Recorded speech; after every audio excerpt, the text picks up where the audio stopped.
Hello everyone, I hope you're having a lovely morning or evening wherever you are.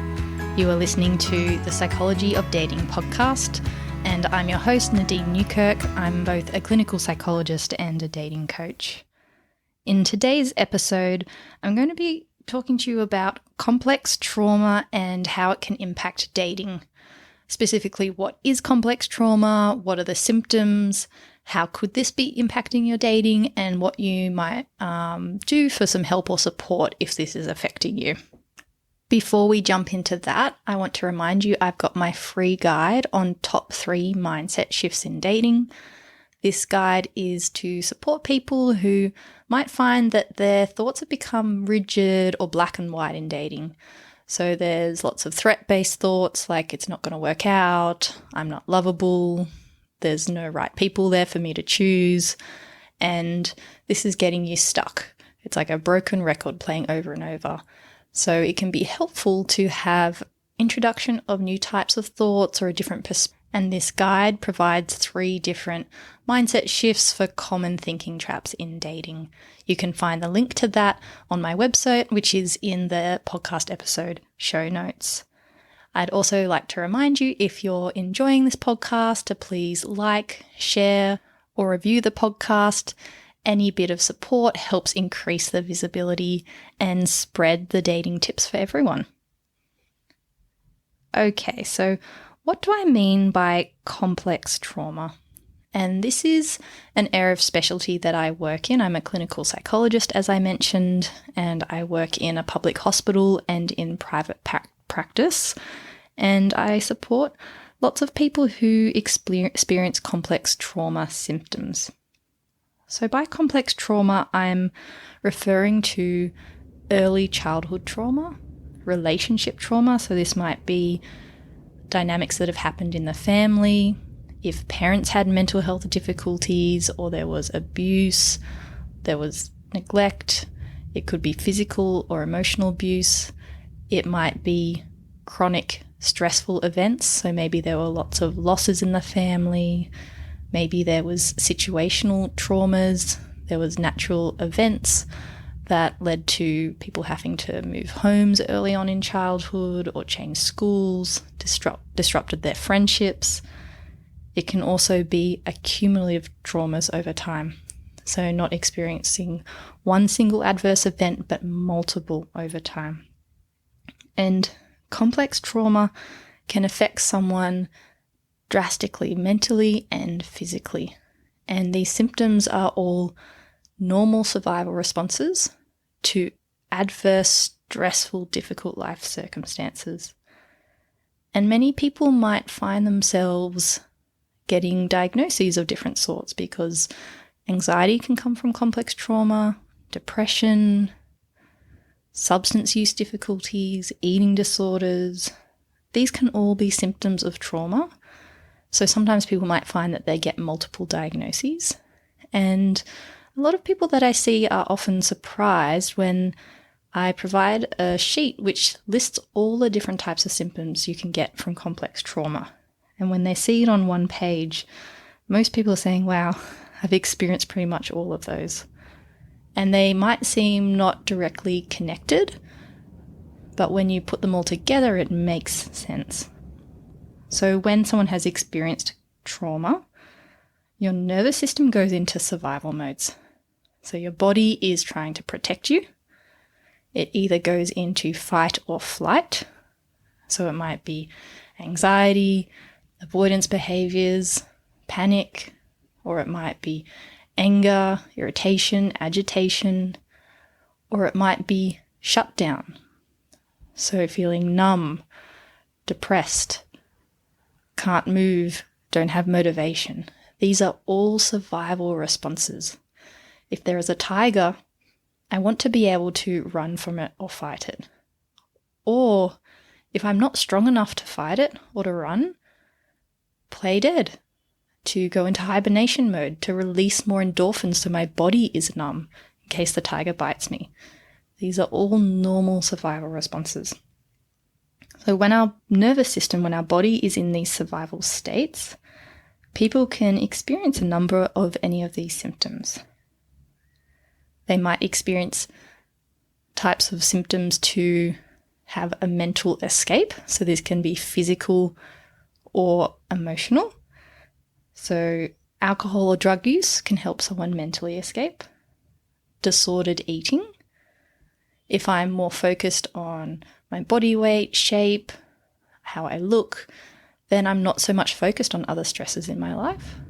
If I restrict food or binge eat, that can also numb emotions. I might have behaviors where I'm avoiding things. So I'm avoiding risks, like putting myself out there for work or in love or moving cities to try and stay small, to try and stay safe.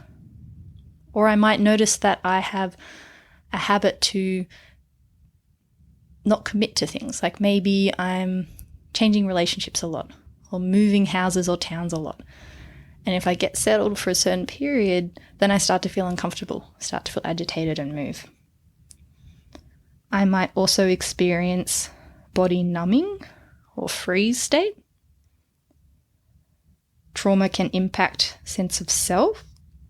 I might feel a sense of emptiness or not really understand or know my identity. I might have more impulsive or self-destructive behaviours. If I've been through a lot, there can be an effect of, well, life isn't on my side, and I do things like reckless driving or things that might harm me. Or maybe from the trauma, I have a lot of really intense emotions that come up, which is normal after I've had chronic stressful events all the way from childhood.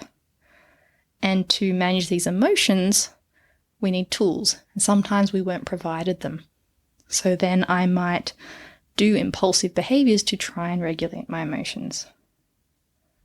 Sleep difficulties, oversleeping or insomnia, difficulties with self-esteem. There might be challenges with trust. Understandable if I've experienced abuse from someone in the past. Then my body is trying to keep me safe. So I might have really big, strong boundaries, but it might go so far where I'm putting a brick wall between me and every other person and I can't let people who are safe in. Or maybe it's the opposite, where people in my life didn't respect boundaries and now I don't really have much boundaries, there's no fence at all. And so I'm trusting very easily and letting people in when they're actually harming me. People might experience changes in memory after trauma. Our hippocampus, which is the memory center of the brain, is flooded by stress hormones, cortisol, when we experience a trauma. And so it affects the way that memory is processed and consolidated. People might experience blanks in their memory. I've had lots of people who've told me I can't remember pretty much all of my childhood, or it's just patchy. This is normal symptoms of complex trauma. People might experience thoughts of self-harm or suicidal thoughts or action. And I talk about this to people, it's your brain trying to problem solve suffering. If you have felt stuck and in immense pain and you can't see a way out in that moment, your brain is always trying to find a way to relieve that suffering. And sometimes in that moment, it can't see another option, and that's the options it comes up with. And it's really important to know that if you're experiencing this, there is help and support out there. I'll put numbers in the episode show notes of this podcast. And we want to use these thoughts as red flags of I am suffering and I'm needing an extra dose of support. And lastly, I want to talk about the symptoms of complex trauma that people don't really think about as problematic at first. So these ones are maybe more acceptable in society, but they can be just as damaging or detrimental to people. So this is perfectionism and people pleasing. So if someone has experienced complex trauma, it might have been safer for them in those times to ignore their own emotions and focus on someone else's. This self-sacrificing behavior. If someone doesn't meet our needs or criticizes our emotions or maybe if we get angry, they get even more angry. This isn't helpful.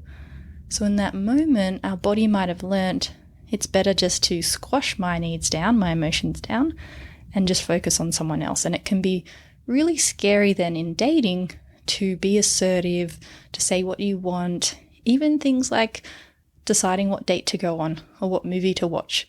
The nervous system can set off an alarm like this is a threat, even though it's safe in this moment. And perfectionism can come out where the brain is again trying to problem solve a way to stay safe, and it says if I'm perfect, then I will be lovable or good enough or things can be okay. But perfectionism never reaches that endpoint where we then feel like, oh, I've made it and I can relax. It keeps us going and striving, and while we might succeed in our career or relationships or other areas of our life, it's also costing us in some areas. Like maybe a lot of self-criticism comes with perfectionism. Or maybe it means I'm not so resilient or flexible to navigate uncertainty or challenges that come up in life that throw me off this perfectionistic. If you are experiencing any of these symptoms, I want to really emphasize that all these symptoms have a purpose. It is a healthy, normal response for your body in relation to adverse or stressful life circumstances. And while it might not be serving you now, it served you somewhere in the past. And these survival responses, if we can understand the function of each of these, it can help us bring a little bit more compassion, and we're much more able to find solutions and problem solve from a compassionate place rather than self-criticism, thinking there's something wrong with me or I'm damaged or broken. How can these symptoms of complex trauma impact someone when they're dating in the present? So I'm going to name a few types of dynamics, but these aren't exclusive. There can be many more that people can experience. So the first one is if I'm having a lot of symptoms which is trying to help me survive or manage intense emotions, these behaviors might be self-destructive or so impulsive that it's hard to stay on track with my goals or be consistent and show up in dating as I need to. So maybe I'm so consumed by disordered eating or by avoidance of certain conflict or conversations that I'm not able to effectively date, that it's blocking me from actually bringing up uncomfortable but necessary conversations in dating to help end a connection or move it further. Or maybe I'm having to hide certain parts of me, which means that I can't fully let my guard down or build that trust with someone. Or maybe I'm having adverse health impacts, and this is also creating stress in my life, and the more stress I have, the harder it is to date. I forgot to say as well that for complex trauma, physical health is very intertwined. So people can find that they might have high levels of autoimmune disorders, physical health issues, sleep issues, ailments. This can all be really common and linked with trauma because your body's been under chronic stress, and we know stress can increase inflammation and all these other conditions. Another way that complex trauma can impact dating is it can change the way we relate to people, the boundaries we set, the trust we have with people. And when you're wanting to find a romantic partner, this is the ultimate level of trust. And when we're dating, it most closely triggers relationships from our family. And if our family relationships weren't healthy, this can be then really scary when we start to get more intimate. So maybe I want to date someone and I'm leaning in and going on dates, and then suddenly my body's like, no, and I feel uncomfortable, or I have this automatic avoidance. So maybe I have these then really strict boundaries and I'm ending dates kind of prematurely. Or maybe I don't have many boundaries at all and it's hard to assert myself, I'm people pleasing, and I'm ending up in connections where someone is breadcrumbing me. they're just giving little bits of commitment but not fully, and I'm getting more and more hurt along the way. If you experience complex trauma symptoms, your nervous system can be hypervigilant. So your body is in these fight or flight or freeze states, and this can then bias the types of thoughts or thinking that your brain has. So it might be harder to engage in dating because when the brain's in survival states, it naturally thinks of the worst case scenarios. So thoughts of hopelessness or catastrophic thinking. It can be hard to have the motivation to consistently show up for dates or have hurt or rejection if my brain is telling me, what's the point? It's never going to work out. It's listing all the negative scenarios. So that can really make it hard in dating. I might also have physiological symptoms where my amygdala, the threat alarm system in the brain, is more sensitive. And it might be going off in situations where I'm safe, but it reminds me of situations in the past where I wasn't safe. This could be any type of trigger. It can be a thought I have, a feeling in my body, the way someone looks at me or says something, or a behavior that they do. This is called a trauma trigger. And when a trauma trigger happens, I might be flooded with really intense emotions, which switches off my thinking part of the brain, and I'm hijacked by emotions. And this can be hard then to think clearly, to understand what I want in dating. I might have lots of conflicting emotions. One date, I'm really happy and excited. The next moment, I'm not into someone at all. There might be this black and white thinking. And this is also a survival response. If I'm in a cave, I want to know yes or no, is there a tiger? I don't want to know maybe. That doesn't feel safe. So our brain, when we're dating, doesn't like ambiguity. So it might more easily jump to conclusions if we are in survival states. That yes, they're a good person, no, they're a bad person. And it's hard to see those grey areas or situations where we might need to get more information. What are some options if you're experiencing complex trauma and you're noticing it's impacting your dating? I talk to people how if you had a physical health condition like diabetes, you'd want to see a diabetes specialist and get support for it, that you're not expected to know it all yourself. And I think there's a bit of a myth in dating that we're just meant to know it. It's meant to come smoothly on the movies.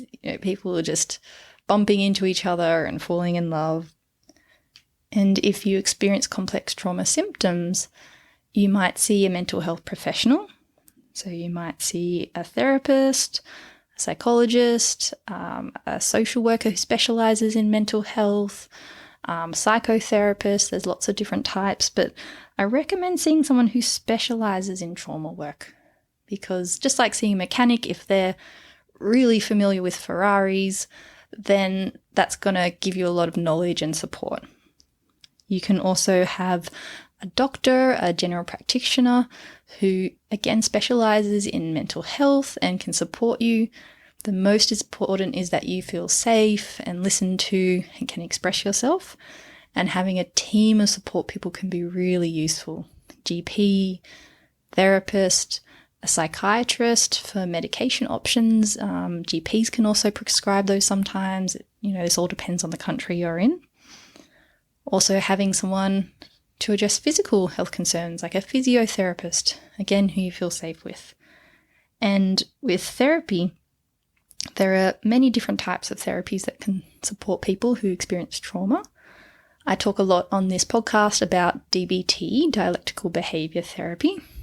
And this is really great for practical skills like relationship skills, how to maintain my self-respect or keep and maintain healthy relationships, end unhealthy ones, how to manage distressing emotions, or when I feel flooded by emotions, what are some things I can do to calm my body physiologically down? Tips to manage emotions, to regulate my emotions, and also strategies to be mindful. To change anything, I first need to be aware of what's going on. And mindfulness can show me what is objectively in front of me and what's things that my brain is automatically kind of laying on top of that. There can be EMDR therapy, which is processing traumatic memories using bilateral stimulation, usually rapid eye movements. There's therapies like CBT, which can be helpful to build some flexibility in thinking, but generally we want to couple it with another type of therapy if there's complex trauma. And if you experience specific symptoms like an eating disorder, seeing a specialist in that area again. And getting regular, consistent support, usually weekly to fortnightly, helps people get change. When it gets more to a month or so, a lot can happen at that time, and it can more be a check-in. And I know financial can be a concern sometimes for people, but if you have the capacity, getting regular support will get you further and faster. And having support for complex trauma can help to reset your nervous system, help it come out of those survival states so you can start to create the life that you want, create a sense of safety, and that can help with your whole dating experience. And imagine it like there's a fire alarm that's going off from burnt toast. If you have some skills and strategies to poke that alarm, usually it's with the broom or something to get up there higher, it can help gradually retrain your body to come out of those threat-based modes. And for example, DBT skills like tip skills that I've talked about on this podcast help to physiologically calm your body down and to remind it we're safe in this moment. Okay, everyone, I hope you're having a lovely day or night wherever you are. If you're interested in further skills to help you with dating, you might like to check out my upcoming group coaching program. It's starting on the 9th of July, Wednesday mornings for Australia and Tuesday evenings for US participants. It's online, so welcome to join wherever you are in the world. And I use psychology tools applied to dating, so dating dynamics, managing emotions, helping you move quicker towards your goals, whatever you're struggling with and whatever stage of dating you're in. There's also individual sessions to help set you up before the group, establish your main obstacles, your goals, and then another couple of sessions to help you and deep dive further into the skills that are taught in the group program.